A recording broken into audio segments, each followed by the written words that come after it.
ایک بھائی پوچھتے ہیں کہ کیا نماز میں بحالت سجدہ اپنی زبان میں دعا کر سکتے ہیں؟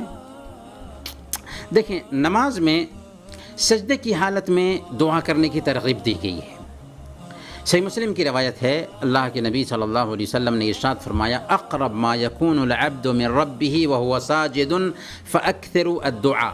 سجدے کی حالت میں ایک بندہ اپنے رب سے سب سے زیادہ قریب ہوتا ہے، اس لیے کثرت سے سجدے کی حالت میں دعا کا اہتمام کیا کرو۔ اس لیے اس حالت میں زیادہ سے زیادہ دعا کرنے کا اہتمام کرنا چاہیے، اور دعا سجدے کی تسبیحات کے بعد کی جا سکتی ہے۔ تسبیحات پڑھ لیں، اس کے بعد اگر آپ چاہتے ہیں تو خوب سے خوب دعا کریں۔ اسی طرح تشہد کی حالت میں التحیات پڑھ لیں، درود شریف پڑھ لیں، اس کے بعد اس بات کی گنجائش پائی جاتی ہے کہ آپ دعا کرنا چاہتے ہیں تو جس حد تک ہو سکتا ہو دعا کریں۔ صحیح بخاری اور مسلم کی روایت ہے، حضرت عبداللہ بن مسعود رضی اللہ تعالیٰ عنہ کو اللہ کے نبی صلی اللہ علیہ وسلم نے تشہد کی دعا سکھائی تھی، اور اس کے بعد فرمایا تھا ثم یتخیر من المسألۃ ما شاء، کہ ایک بندے کو چاہیے کہ جس حد تک اس کے بعد سوال کرنا چاہتا ہو اللہ سے کرے، جو کچھ بھی دعا کرنا چاہتا ہو اللہ سے کرے۔ اور دوسری روایت کے الفاظ ہیں ثم یتخیر من الدعاء اعجبہ الیہ فیدعو، کہ ایک بندے کو چاہیے کہ دعاؤں میں سے اس کو جو دعائیں پسند ہیں ان دعاؤں کا وہ اہتمام کرے۔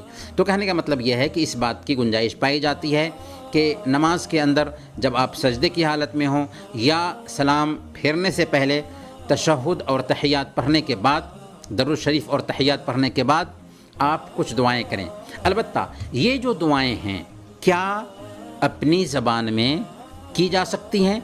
تو اس حوالے سے بعض علماء یہ کہتے ہیں کہ اجنبی زبان میں نماز کے اندر دعائیں نہیں کی جا سکتی۔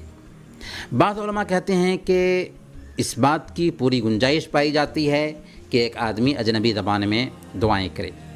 البتہ بعض علماء نے تفصیل بیان کی ہے کہ یہ اجازت ایسے انسان کے لیے ہوگی جس کو ماثور دعائیں یاد نہ ہوتی ہوں۔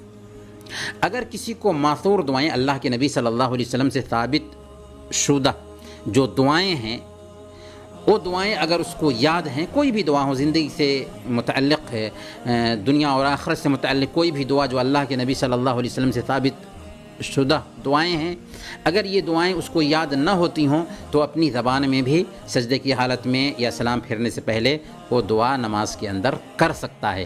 لیکن اگر کسی کو یہ دعائیں یاد ہوں یا وہ یاد کر سکتا ہو تو ماثور دعاؤں کا اہتمام بہرحال بہتر ہے، اس لیے اس کو چاہیے کہ ماثور دعاؤں کا ہی اہتمام کرنے کی کوشش کریں۔